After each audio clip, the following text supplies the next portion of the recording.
Hello again, welcome back to Asgard, and welcome back to Enigmatica 2 Expert. So, today, we are going to be turning our attention towards power. MFSUs, they're just not keeping up. We could set up another, or the reactor over here, it's just not keeping up. I mean, we're still good on power for other things, but our reactor's just not enough power. I mean, granted, I can get the other one set up. Because I still haven't filled this one. I could do that. I could make, I'm sure I have plenty of small plutonium to make more RTGs. I could do that. I'm not really interested in that. We're actually going to be setting up a home for our RTG pellets before long. But like a place for them to call home. But I decided that we would start something new, and I was kind of debating between big reactors, nuclearcraft, and doing a rainbow generator. Rainbow generator, I saw the crafting recipe, and that's out of the question. Big reactors we are going to have to do for like late game, because we're going to have cyanite and stuff. But those are easy enough to just set up. They're super quick, super simple, and felt like kind of boring at the moment. So I decided we're going to start into a bit of nuclearcraft, and we're going to start kind of doing a processing chain. I know in a lot of cases people will build breeders and just quickly eat through fuel. We're actually going to be making use of our fuel because these are going to run long enough. I'm in no rush at the moment. I've got plenty of building to do. So I'm not going to build something that just eats through the fuel super fast, at least not at the moment. We are going to be going with probably one reactor today because I'm kind of limited on materials and it's a lot of crafting. So we're going to set up our basic LEU 235 reactor to kind of get started on our chain towards Californium. And then we will kind of continue on as time goes on. We'll add additional reactors. But really, I think one big, strong nuclearcraft reactor should put us in a pretty good spot for kind of pushing on with our ore processing system and getting us plenty of power to run our lasers. And we have lots of materials from the Deep Dark. What I'm going to do, I'm going to start off by getting a bunch of fission reactor casings and a bit of transparent fission reactor casings. I'm going to get those together, and I'm going to get a bunch of tough alloy being made because we're going to need a lot of it by the end of today. Probably set up a little bit of automation for that. And if we have time today, we really need to take some time and go over our quests. We have a lot of quests to turn in that have just kind of accumulated, and I've been like, I'll turn them in a little bit, and I keep forgetting to do that. So we will probably tackle that and go through that mess this episode as well. But anyways, I'll be back here in a bit once I get all this stuff kind of prepped up and get ready to maybe start setting up our reactor. Okay, I think we're ready to make the casings. They weren't that bad, realistically. The sheet metal. Go ahead and get that. And then we're going to go ahead and lay out our fission reactor, or our plates. So there's 4 stacks of those. And we'll go ahead and set that in for just a second. Let me pop back over to the presses. And let me get all of these. And we'll pop back over to the power building. And we'll go ahead and lay out one more just to get us ready. There is another 4 stacks of basic plating. And there is transparent fission reactor casings. Alright, so let's go ahead and start off. I didn't mean to make that many, but that's okay. That's alright. I'm going to need them. So, yeah, I'm not actually hurting on lead as bad as I thought I would be, because I still had a lot of lead plates over in the presses left over from making water, infinite water sources, which I still got to make more of those, but I think I've got enough there. Well, I don't know. We'll have to wait till we get these up and running and get them heated, but I will probably have to make more infinite water sources, I imagine.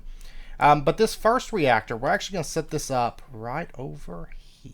I think I have a cool idea for this. And what we're going to do is we're going to tear up 1, 2, 3, 4, 5, 6, 7, 8, 9. Yeah. And I'm going to actually, let me grab this. Of course, this is just our placeholder dirt. or a placeholder path. And then we're going to come out. Alright. 1, 2, 3, 4, 5, 6, 7. Yep. And then we're going to pull this away.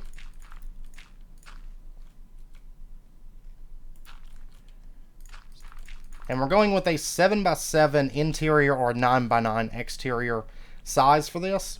And so this would actually be kind of where our reactor sits. Now bear in mind that with the nuclearcraft reactors, you do have to leave the corners excluded. So we're not actually going to be filling in these spots that we dug out. It's more just for planning purposes. And we're going to go ahead and do that. You won't be able to see it anyway, so it's not really going to matter once everything is all said and done. And let me grab my wand, and we're just going to go ahead. Bottom of this, of course, is going to be solid fission reactor casings. And then we're going to come out right here. And we're going to come out right here. Really two things that I'm going to want before I move on to another reactor setup. And the first one is I want the oil processing system done. The other one is I want my power actually being consumed that we're going to be making from this. But having infinite fuel is going to be important with this, because this thing, if it's running full throttle, it's going to eat through fuel pretty fast while producing a lot of power. Actually, the reactor that we're going to be building is going to run LEU 235, which is, you know, the base fuel. And we are going to be producing a little over 250,000 per tick, which of course comes out to be, if assuming optimal tick time, we'll be looking at a good solid a little over 5 million, or actually a pretty decent amount, over 5 million per second. So let's go ahead now. That's 2, and we're going to come up 3, 4, 5, 6, 7, 8, 9, 10, 11, 12, 13. And then we're going to go ahead and bring up these corners as well. So 13 high interior space. Now we could make this taller, honestly, and it wouldn't really change anything, because we're going to be using, I tend to like reactor. I think they look better when they are, I guess I could have done wand oops, but let me just do wand oops. There we go.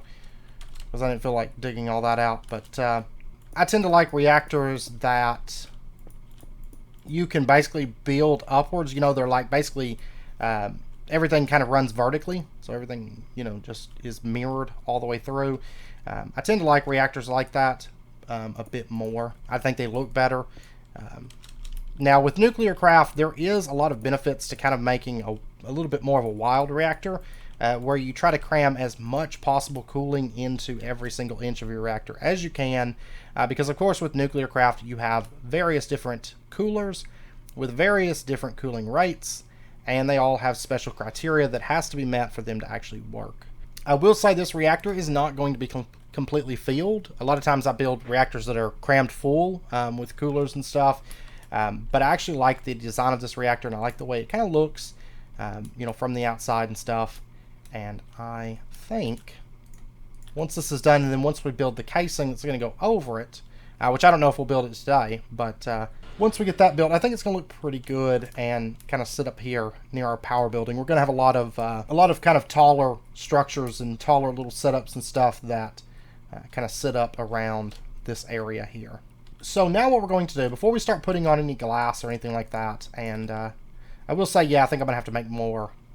I'm going to have to make more glass. I thought 4 stacks was going to be a lot, but it's actually, it's not a lot, in fact.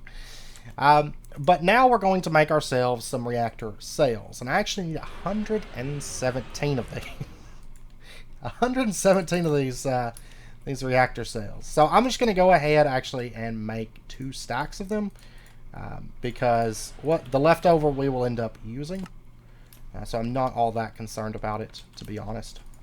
But we should, once this is done, we should have plenty of power to soon be pushing into lots of fun things like our ore processing system, which is going to be an absolute power hog, and it's going to be one of those things that we continue to expand upon, and we'll be able to push into AE2 and lots of good things. All right, I'm going to have to make more of you. Oh gosh. Just realized that's 4 times per. Ugh, I got a match on the glass. I'm gonna have to do. That's a good solid 8 stacks. That's great. Okay. Well, this might be something that actually takes me a second because of the fact that I just don't have much in the way of thorium. I know the Deep Dark portal picked up on some. It was like riding not thorium but boron and lithium. I don't have a ton of it, so I may just have to set up another crate for the Deep Dark miner. How much lithium do I have in here? I know this thing's really struggling on power, and I haven't mined like hardly anything since the last time I looked. Because, yeah, as you can see, it's like barely doing anything at the moment. It's kind of pitiful. That's how bad our power is right now. To the point I'm thinking about turning this down. Honestly, it seems to be prioritizing everything else before it sends power over to the miner, because everything else runs okay. But I am really struggling with power at the moment. But to be perfectly honest, I actually like it in packs when I hit that point where I struggle with power. Especially, you know, when a pack is done well enough that I actually reach a point where I'm struggling on power. Because most of the time, in a lot of packs, you just seem to have infinite power always. Because power is just so easy. In this pack, it's like pretty much just go reactors. Power's not hard, it's just we've kind of put it off. Well, I do have a couple stacks of lithium being made here. That's going to help, but it's not going to be enough. Okay, so let me go ahead. Honestly, I'm probably just going to make a drawer. I'm going to make 4 drawers. And these are going to be kind of temporary things. But let me get just quite a bit, actually, of storage upgrades. 12 should be good. And we're going to plug these up, and I'm just going to start running a lot of the coal, or coal, clay, that sort of thing into this. Because they're what's taking up a whole lot of our space. Redstone as well. And probably apatite, honestly. And that way, hopefully, I can get some of the stuff that I actually need right now. We'll go 832. There's 1664. There's you can have 2,496 stacks. Alright, now I just need to empty this. I could do it with the conduits, I guess.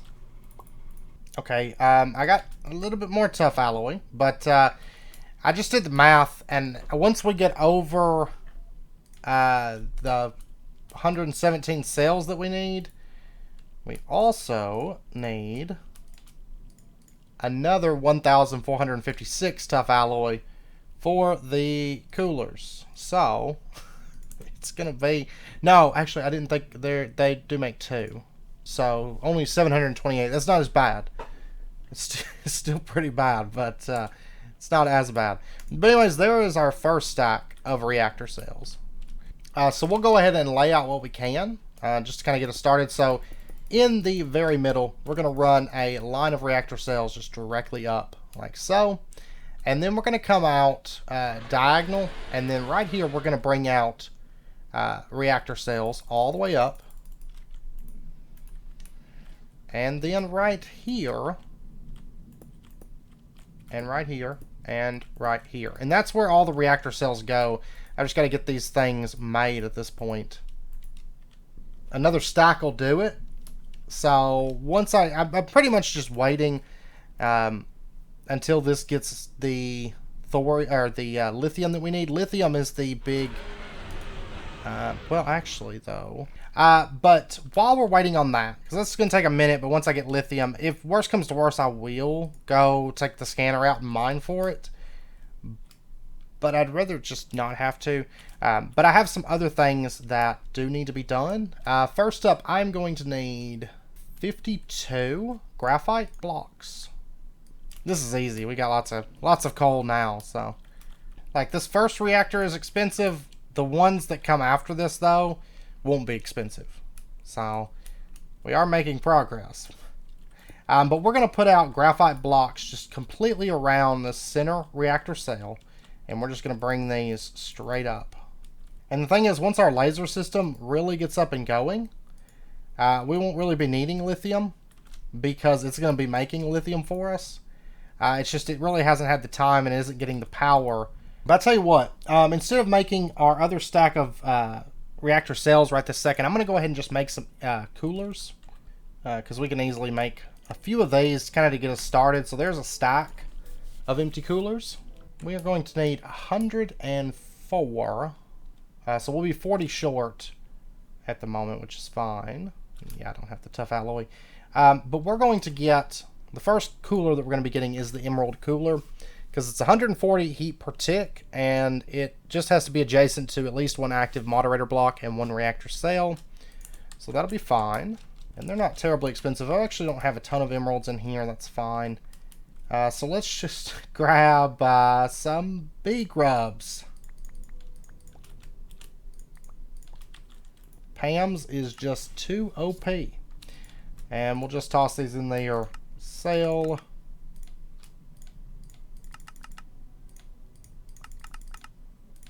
We will be setting up a proper emerald farm before too long, but so far this has been alright. I think needing this many emeralds on this scale, it's kind of like, ugh, but for most purposes, this works pretty well. But now I'm like, I really think I need an emerald farm. Alright, I'm out of bee grub, so I'm going to sell wax combs now. And honestly, it's probably easier just to dump a lot on the floor. And that way I just auto pick them up. Oh yeah, we got this. We got this. Alright, so now, pop back over. Let's get our Emerald Coolers. So there's 64. I still need 40 more of those. But I have enough. I have like 40 something in the smith. And I can easily get the rest of the ones that we're going to need.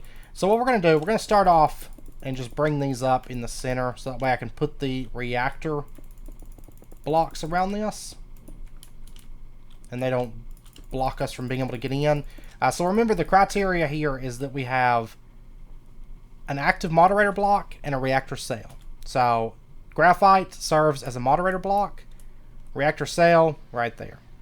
Okay, so I got those 4, and we're going to go ahead and place out a line here, a line here, a line here, and a line here. And these, of course, are going to go all the way up as well. Okay, so that's a big chunk, actually, of what we needed out of the way. So now I'm going to go ahead and get the rest of the emerald coolers that we need and the reactor cells. Okay, I'll tell you what, because I'm really just waiting on this, and there's no sense in me not doing this.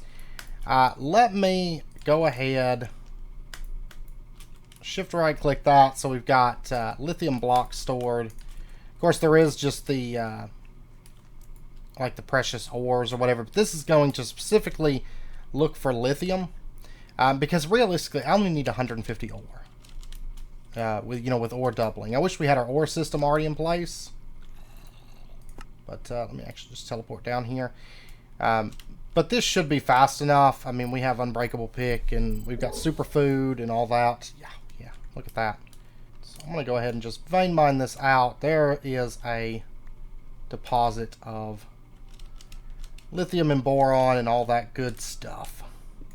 Alright, so we got like 31 from that vein, it looks like. Make that 32, and a little bit more back here. Okay, we are all set. It took a bit of mining, not a ton. I did go ahead and mine up extra lithium and boron, because we're going to need it, and in case my builder doesn't happen upon any, that way we've got it. But there is the rest of our empty coolers. There we go, and that is after also having to make the remaining reactor cells and the remaining emerald coolers. So it's expensive. But like I said, this is expensive, but moving forward, they won't be nearly as expensive as this one is. So, should be okay. Okay, now at this point, we're going to make a few of our coolers, then we're going to have to do a little bit of setup for another one. Now, the first cooler that we're going to be making is the Redstone Cooler. And I actually think...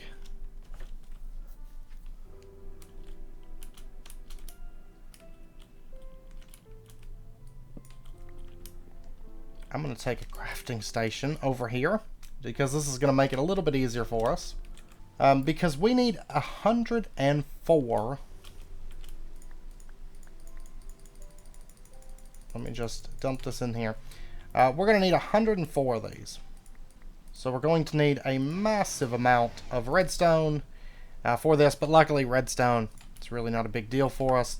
So there's our first 64. And then there is our other 40. Okay, so these are going to go, and the prerequisite for them is that they must be adjacent to at least one reactor cell. Well, we've got reactor cells. So right up against these, we're going to have our redstone coolers, and these are just, of course, going to run all the way up. And then on this side as well. It's funny how expensive our systems have been lately. Now, once we get our ore processing system up and going, it won't really matter because we're going to have lots of the stuff probably, and lots of power and lots of good things to kind of expand on. But actually getting everything set up initially, this has proven very, very costly and very time consuming.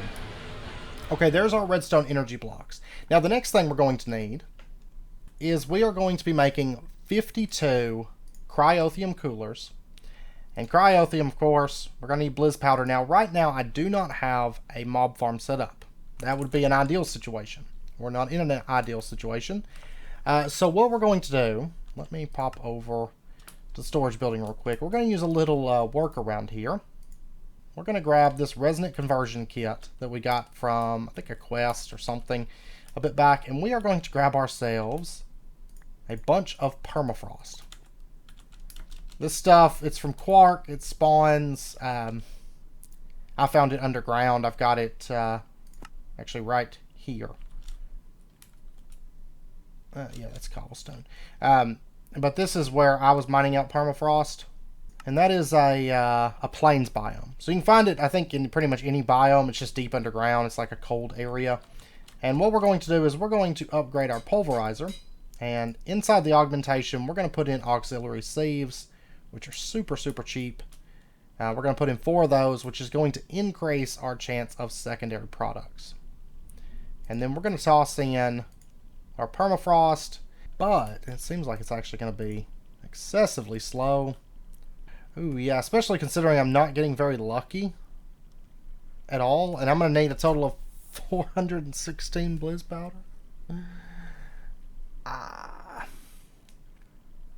Wow, I'm getting very unlucky, actually,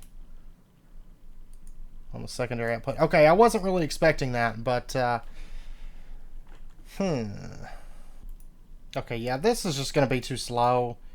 I'm not going to do it that way. I'm just going to go with the fluid transposer method. Let's go get ourselves a drain. I mean, we can do a spawner, but I think just going with a drain with that. I've got plenty of XP. But I think this method will work a bit better for us. It's not like we're really using it for much of anything. I will have to go get snowballs, but that's fine. I can just pop out to the snow.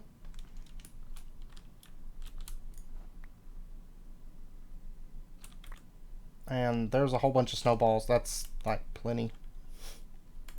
And then what we'll do is we'll just toss that in there. Let me pull this off for just a minute.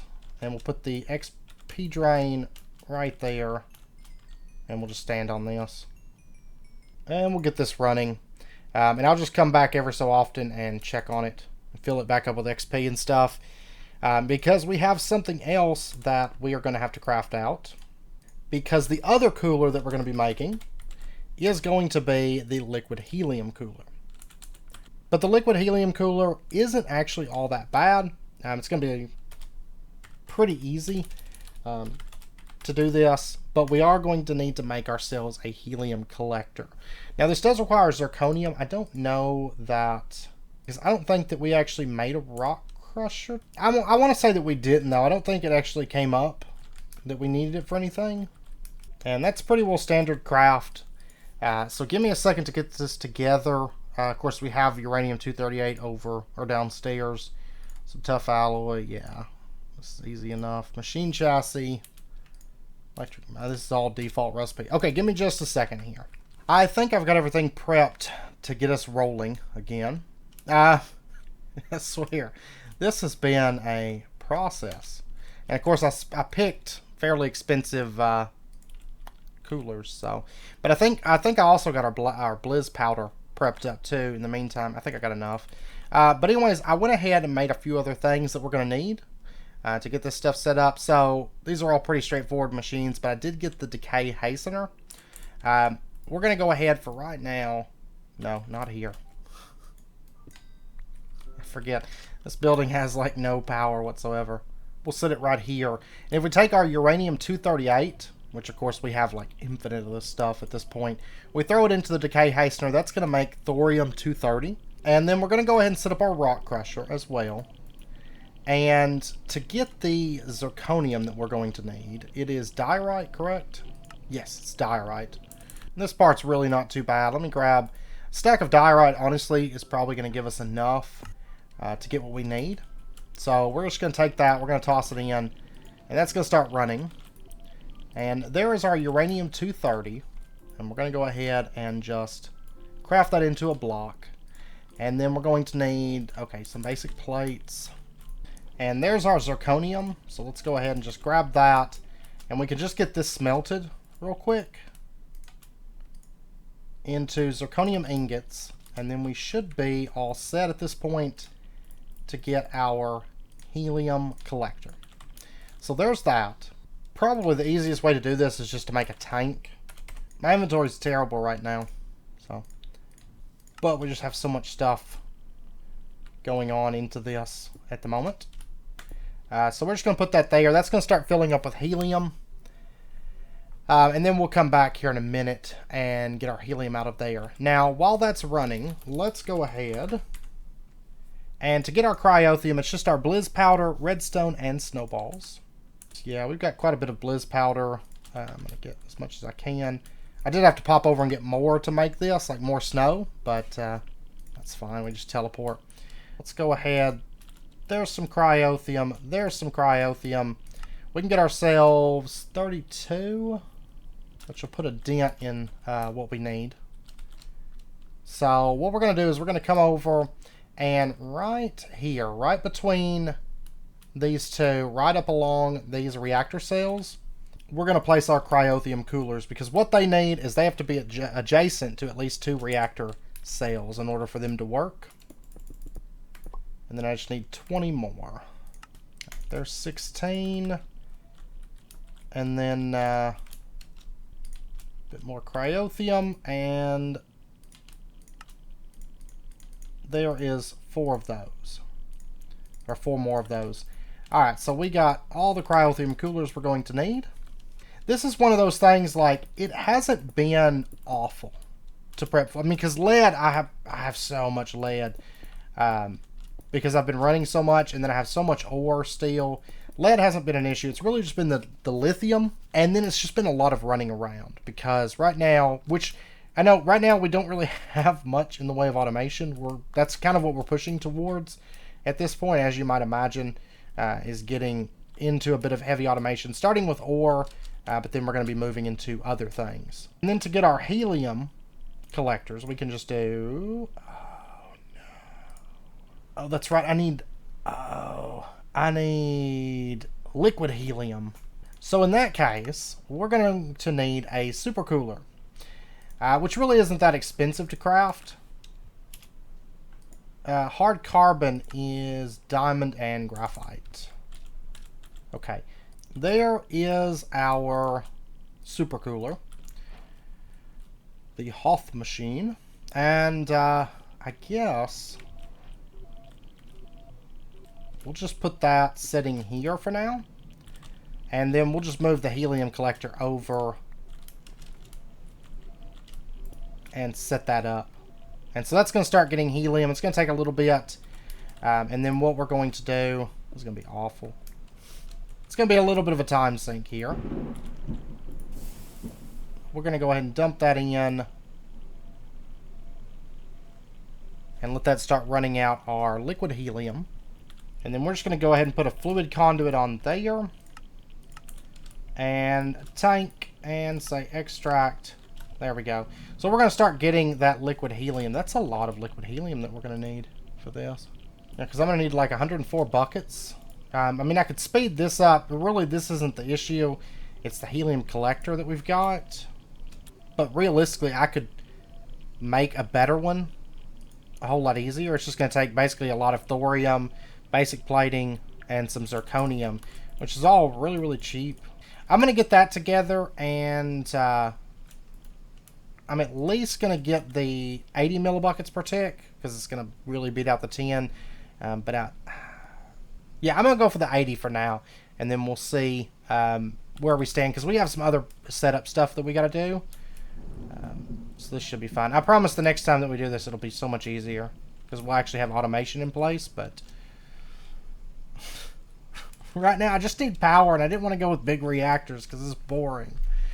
But now I'm like, man, I should have just went with big reactors because it's so much easier to set up, at least until you have automation. It's actually the next day. If you may have heard, it was kind of storming a little bit in the recording there at the back end. It's these April showers kind of thing.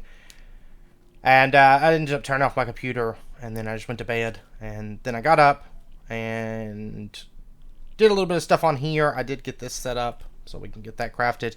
And I let this run for a while I was making dinner and all that stuff. And we actually have quite a bit of liquid helium at this point. I did expand out to 2 compact helium collectors, so 2 of the 80 millibuckets per tick, and it actually keeps this super cooler running pretty good.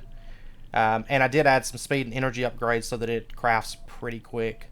And it actually didn't take that long at this point to get these up and running. So if we take these, and I put all of our stuff in a crate as well, because my inventory was just getting awful. It was getting hard to craft anything. We put this in here. We can get our liquid helium coolers. And we're going to go ahead. There's 60. And then we just need these other 40. I might be short. No, I think I've actually got enough. Actually, yeah. Just barely. So, it does take a little bit to run. Because this is like... this doesn't make much per craft. It's 25 millibuckets per craft at 8,000 helium. But running 160 millibuckets per tick of helium, it's actually not that bad. But there we go. There is the rest of our helium coolers. And these are actually the last of our coolers that we're going to need. And we're going to set these up. And if you take a look, liquid helium coolers, they must be adjacent to exactly 1 valid redstone cooler and at least 1 reactor casing. Now, casing, of course, is anything on the outside. That can be the glass, or it can be these solid blocks. And you can also have interfaces and things like that where they plug in at. And then, of course, our redstone coolers are here. So what we're going to do is we're just going to run these up. And one thing to note is right in these little corners, it doesn't hurt if you do need more cooling to do Enderium coolers. Because they must be adjacent to exactly 3 reactor casings at exactly 1 vertex. That would be any corner like this. Now, originally I had them in this design, but I didn't need them, so I didn't really see a point in crafting them. But just kind of bear that in mind. Also, we cannot put one between these 2 redstone coolers because it has to be adjacent to exactly 1 valid redstone cooler. We can't have it connected up to 2, otherwise they will not be active and they will not work within this system. So we're going to build this up, and you'll notice these little corners here, nothing is going to go in those. We're actually going to leave that hollow, as well as this spot right here.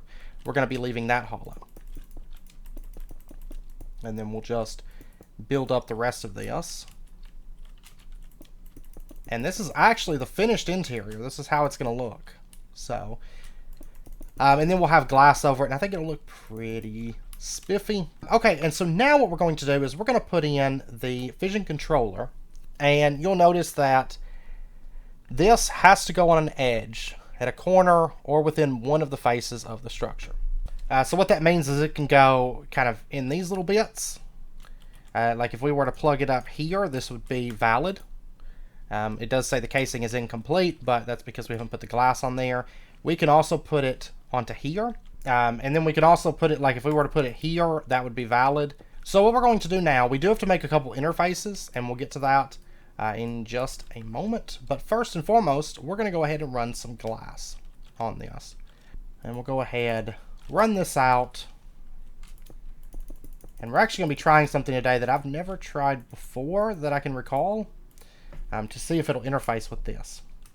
So that is a completed reactor, minus the outer case, the decorative casing. So we do have some fission reactor casings left. So that's good. So it's a 7 by 13 by 7 fission reactor, and with no fuel in here, this is what the GUI here looks like. So we have 117 cells. We have a negative 42,640 heat per tick, no RF per tick. And we're going to put our fusion controller right there. Now at this point, we are going to make, I'm thinking 2 fission reactor ports. And I think we have, yeah, we got enough casings. Let me get those. I've got enough solenoids made up for 1 fission reactor port. We'll grab that, and then I'll make another one here in a minute if we need it. Right in here, we do have a few additional things here. We've got a fuel reprocessor, which we're going to be needing that. Isotope separator. We have a crafter tier 3. We don't actually need a tier 3. I just tend to make them because they're free to upgrade. And that way, if I ever need to add more recipes, I already have a tier 3 in place instead of having to change it out. For me, it's just easier to do it that way. Now, one thing I've never tried before, I do not know if a red string comparator can read off. Sorry, I had a little coughing fit there. I don't know if a red string comparator will actually be able to read off of the fission controller. Standard comparators can, without issue, but we're going to try a red string comparator, because if this will work, we will actually be able to have all this just kind of hidden under the floor, which would be kind of cool. So we have that come down, and then we have a comparator reading out from the red string comparator. And then we have, let's do a piece of redstone just so I can visually see the power coming out of this.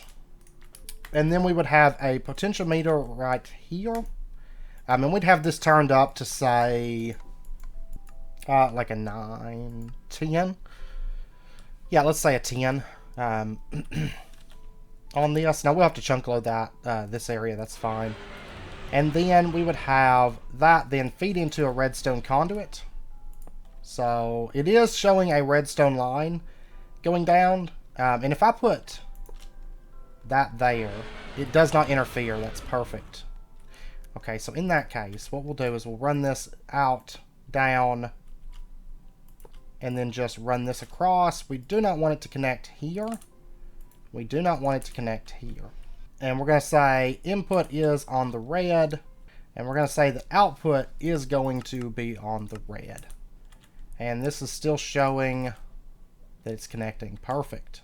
Okay, so now what we're going to do, before we get this up and running, we're going to go ahead and set up an isotope separator, and we're going to pop over, I'm going to need some power. And then let's see, the isotope separator, basically what we're going to be doing, we're going to be making the LEU 235 fuel, this right here, because this is a really good basic starter fuel. And this is really similar. We're actually kind of doing this exact same thing over in the base already, where we are taking that uranium and breaking it down and stuff. And we're using it to convert it to uranium for IC2, but in this case we're going to be using it straight away for making fuel with nuclearcraft. So let me pop over, let me get like a stack of uranium ingots. So there's this isotope separator. I'm going to go ahead and take that uranium, and that's going to start filling back up. Now once we have the ore processing system in place, because this should be able to come from mechanism, I imagine. Yeah, it looks like it's all interchangeable with mechanism. We'll be processing uranium at a lot higher output. Right now I think we're just doubling it with nuclearcraft, but that's fine. So our isotope separator, we're going to set this up. I'm kind of thinking if we have the isotope separator over here and we have the fuel reprocessor over here, I think that should be good. And then we would have the crafter. I could actually have it right there, and I think, yeah, We're actually going to have it right here. So all of our machines will be accessible from this little front area. And what we're going to do is, let me actually get some energy conduits. I think I have a couple here. I'm going to go ahead and get a bit of energetic, because really I need it. Wow, you can even see that this is kind of struggling every once in a while with some power. Okay, this will be good for a minute. So there's 28 conduits. And we are going to just run a little bit of power basically to all of these different machines. And we will probably end up having to add some speed upgrades to them, most likely. But we'll see. So we'll run that over. We're going to run this down. Okay, so that's ran over. I'll have to run some item conduits in just a moment. But now what we can do is we can take our flux point and we can plug this up like right here. And we're going to say to Asgard's network. There we go.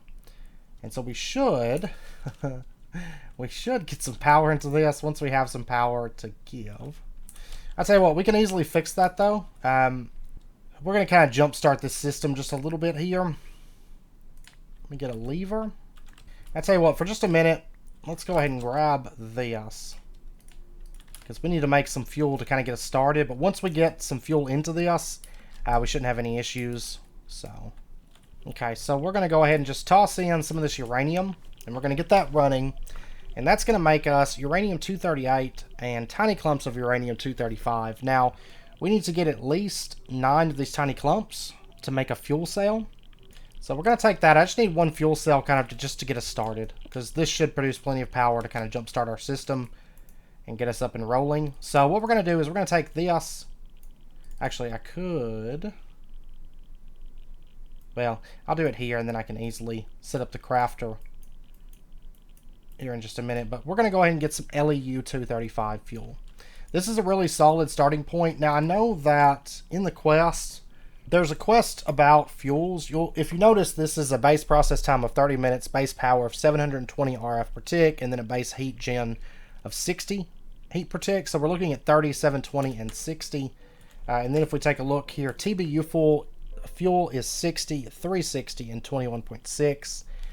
So it's not too bad on heat. It's not too bad on process time, but the power is about half of what we're running from the LEU. And LEU is also, it's just a good starting point for what's eventually going to be our chain reaction or our chain process for making California. I tend to like 235. It's a great starting point, and it's easy to produce and good to kind of get a system up and going. Let's go ahead and set this back up. And we're going to go ahead and put on a flux plug. And this flux plug is going to set... Where is it going to set? Let's have a fission reactor port here. Yeah, here. And we're going to put in a flux plug there. And we're going to select our network. Okay, so it's going to be able to put power back into our network for us. And so then what we can do is we can put in our fuel. And you're going to notice this is the actual stats for it. So we have 257,520 RF per tick coming off this reactor at a heat of -800 per tick. Now, ideally, you like to go for negative heat. That means it's not going to ever overheat. If you go above, that's fine. You'll just have to use some redstone to kind of toggle it on and off to allow the heat to kind of cool off in between periods of running. Because you never want your reactors to overheat and then explode, because that's just not a good thing to have happen. And so then if we put a lever here and we start running this, you're going to notice that this is going to start building up. It's going to start running through that fuel cell, and it's going to start making power. You can see it's already filled up our network. Oh, you know what? I know why it ran through it. Because we're emitting a redstone signal and we're not actually inverting it. We need to invert this. Sorry. So what we're going to do for that is just put down a block. And we're going to have a redstone torch come out of that.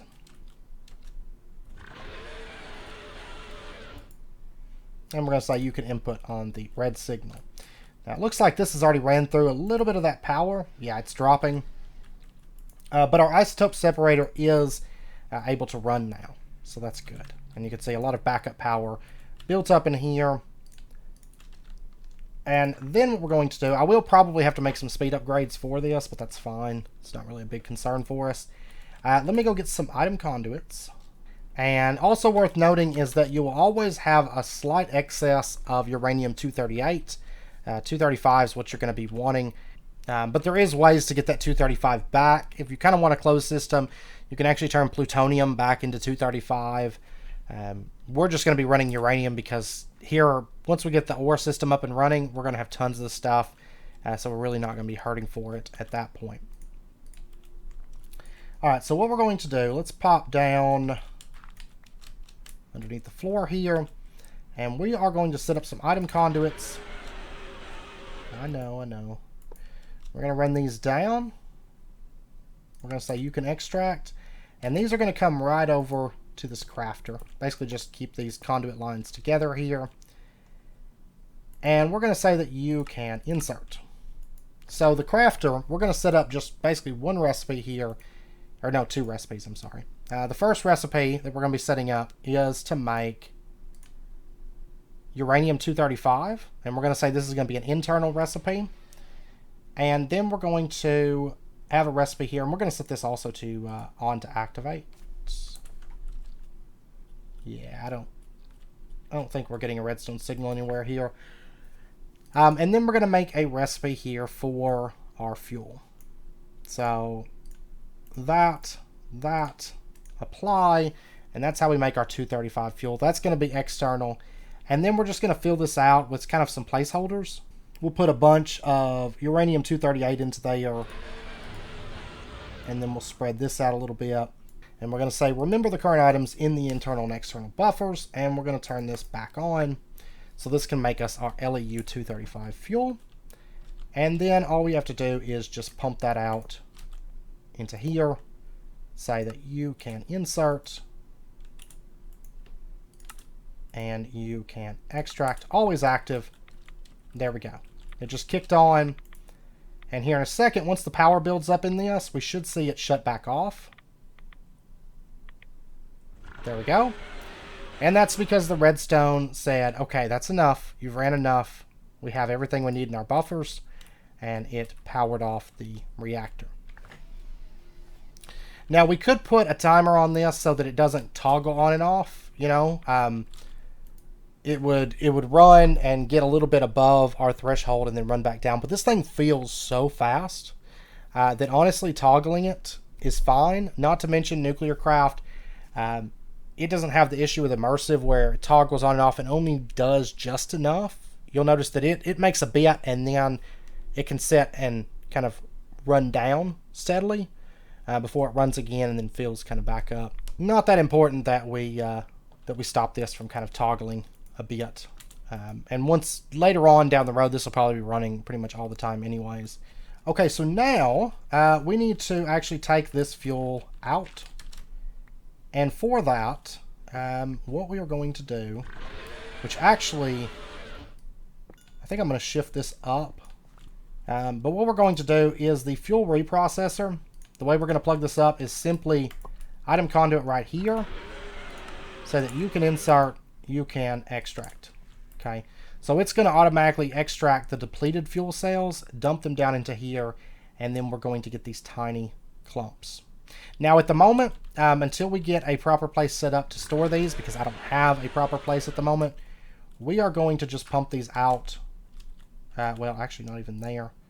This is a very, very temporary thing. Because we're going to be setting up kind of a nuclearcraft hub in this area that kind of manages a lot of our reactors that we have running. And that's where we're actually going to store this. But for now, let me just grab out the 238, the neptunium, the plutonium, and the 241 plutonium. And we'll say that you can insert. So that's going to start pumping that stuff out into here. I'm going to put some storage upgrades in here and a void upgrade as well. And I am running some more uranium. Now, as far as what we're going to do with the excess 238, honestly, we're going to try not to waste it. We're going to let the crafter fill up, and then all the extra that comes from the fuel reprocessing and from the isotope separator, we're going to either be turning that into thorium-230, or we're going to be making lots of DU plating. I kind of like having all the uranium on hand, but for now we'll just kind of start filling this up with some uranium, let that run, and then we should have plenty of fuel to kind of keep this thing up and going at that point. Well, anyways, with that, we are going to be wrapping up this episode here. We don't actually have time, I